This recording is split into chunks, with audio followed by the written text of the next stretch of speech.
Por que que o casamento, por que que o divórcio, por que que esses processos criminais com pessoas narcisistas são muito mais complicados do que aqueles que acontecem com pessoas que não são narcisistas?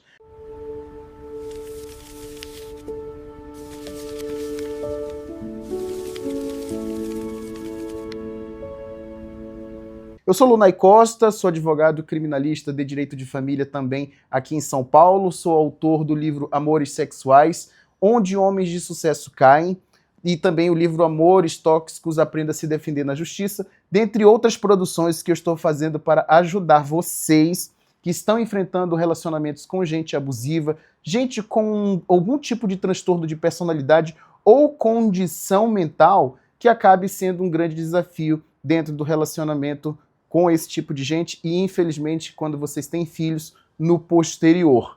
Mas vamos lá, por que é difícil o divórcio ou resoluções de direito criminal, muitas vezes envolvendo violência doméstica ou falsas acusações, com essas pessoas narcisistas?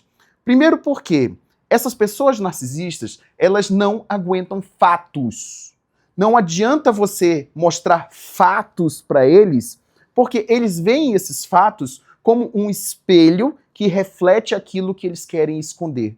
Aquilo que eles precisam tirar diante dos olhos para manter a aparência de superioridade, a aparência de perfeição, a aparência de que você é uma pessoa sem vida e que deve respeitar e ser submissa a esse tipo de gente. Então, os fatos que aparecem tanto num divórcio quanto num processo criminal são uma espécie de violência contra a pessoa narcisista. E é assim que eles se sentem, violados. E aqui é que está a grande questão. Porque quando eles se veem acuados, violados, essas pessoas elas acabam invertendo o jogo e mostrando que você é uma pessoa agressiva, que você é a pessoa que tem que ser culpada, responsabilizada dentro de um processo civil ou processo criminal, que, na verdade, a pessoa narcisista sempre foi a vítima da história.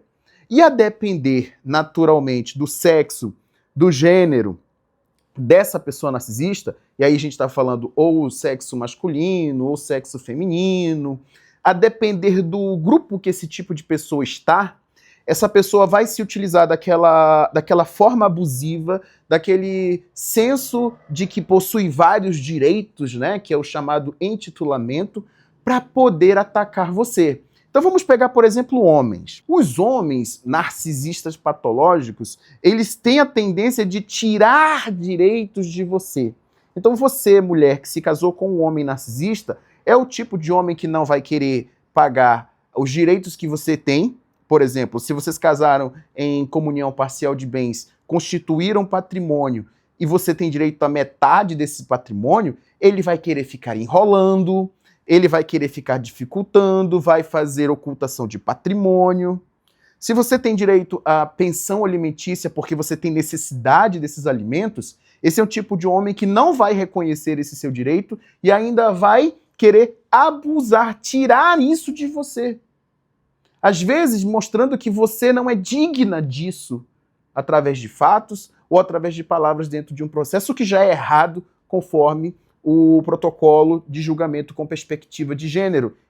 Esse homem narcisista, dentro desses processos, além dele falar todas essas coisas, de querer inverter muitas vezes a responsabilidade dele e tirar direitos seus, se vocês têm filhos em comum, esse tipo de homem pode praticar alienação parental, ou seja, ele ter plena consciência de que quer alterar a forma como essa criança lida com você, a forma como você exerce a tua maternidade, a forma como você se conecta a essa criança e essa criança vê você, valoriza você emocionalmente, socialmente e até da tua família de um modo geral. Então, esse homem narcisista, ele se utiliza desse machismo, ele se utiliza desse dominismo, que é uma forma que eu costumo muito usar, para poder lutar contra você, fazendo você parecer a louca da história. Só que a gente está falando de narcisista, e narcisista não tem sexo, não tem gênero, não tem classe social. Narcisistas são comportamentos que atingem tanto homens quanto mulheres. E, naturalmente, existe a narcisista mulher. E como é que ela se comporta?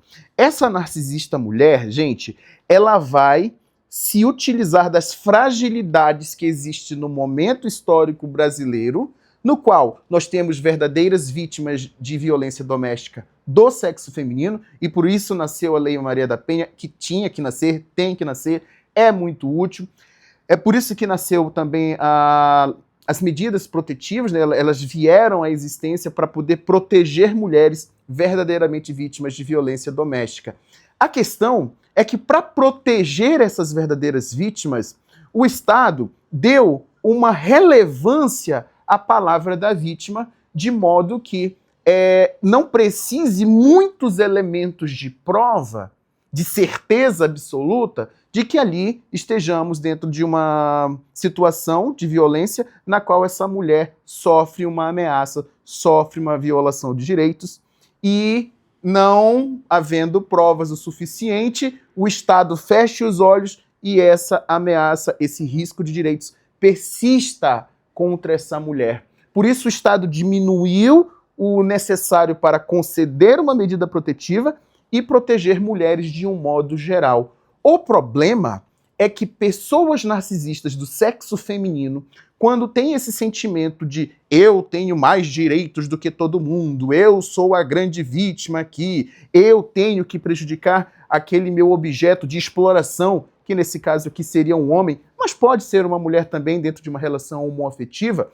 essa mulher narcisista vai se utilizar dessas brechas, dessas fragilidades que ainda existem dentro do sistema judiciário nacional para proteger verdadeiras vítimas de violência doméstica, para retirar um homem de dentro de casa, para afastar esse homem das crianças, para conseguir uma pensão alimentícia sem fundamentos, por tempo indeterminado, porque até que isso seja comprovado, esse homem pode ter contraído várias obrigações de prestação de alimentos e não tendo, às vezes, advogado que vai atuar no caso, que vai trabalhar corretamente, porque não teve condições financeiras, por assim dizer, de contratar um profissional que seja ativo em relação àquela demanda dele, essa mulher explora esse homem e o coloca em sérios riscos.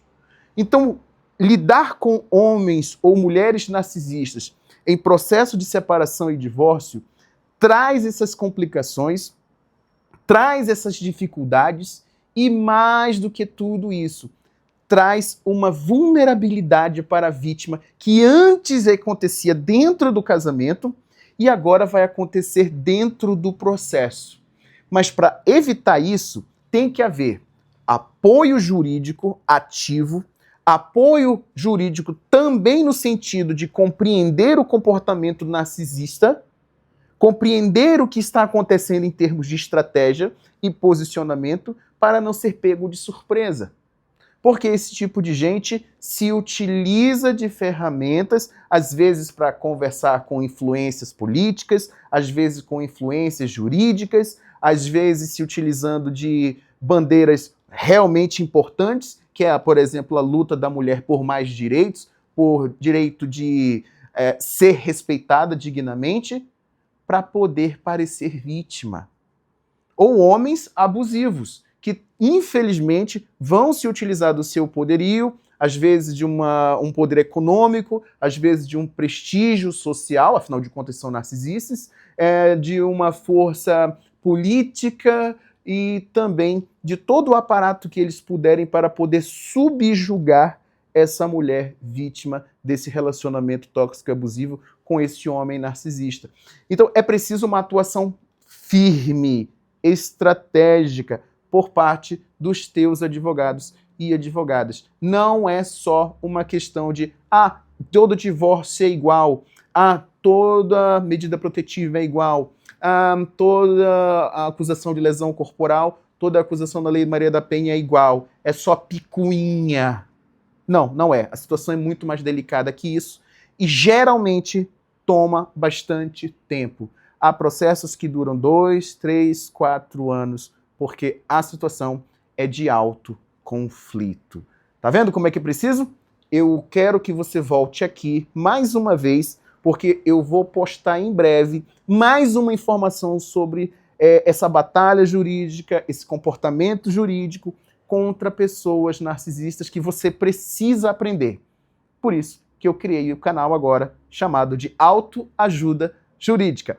Porque não basta ter o advogado atuar, é preciso que você saiba se posicionar. Então, nosso próximo vídeo em breve. Tchau, tchau!